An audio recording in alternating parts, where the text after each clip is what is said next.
Nous voilà pour cette journée du 16 mai, journée internationale du vivre ensemble, en paix, devant un défi important pour l'humanité, important pour toutes les générations, qui se trouvent ainsi confrontées dans un contexte que nous partageons aujourd'hui de manière douloureuse dans le monde entier. Voilà, nous sommes confrontés à notre propre capacité à vivre ensemble. Ce vivre ensemble, comment nous pouvons le concevoir si ce n'est d'abord dans l'écoute de l'autre, dans la bienveillance, bien sûr, mais aussi dans un effort constant de mettre à plat tous nos a priori, toutes nos représentations, tous ces déchets historiques faits souvent de haine, de violence, de guerre, notamment celle de la colonisation, celle où les personnes ont été déportées, exilées, tuées. Dans tous ces contextes de violence historique, de violence sociale, il est toujours resté dans le monde et à tous les instants de l'humanité cet espoir de surmonter la guerre, surmonter la haine, surmonter la différence.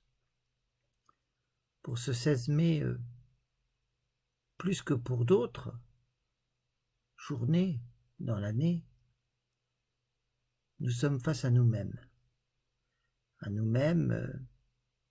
dans nos associations, dans nos collectifs, dans nos communautés, dans nos groupes humains, unis par la force du témoignage aussi, mais par la force de l'agir, par la force de l'exemplarité, notamment en direction des enfants, des jeunes, des personnes âgées, de ceux qui sont le plus rejetés dans notre planète.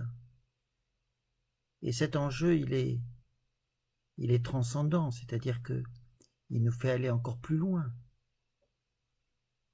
Il nous fait faire l'effort d'aller plus loin. Cet effort, je le partage aujourd'hui avec vous, avec beaucoup de résolution, beaucoup de détermination et beaucoup d'humilité. Car vivre ensemble dans la paix, nous rend humbles, nous rend encore plus proches de l'autre, nous rend surtout comme une feuille balancée dans une rivière. Il nous rend fragiles. Et c'est de la fragilité justement que surgit très souvent ces forces spirituelles, ces forces humaines pour la paix. Voilà ce que nous pouvons nous souhaiter aujourd'hui et demain, bien sûr.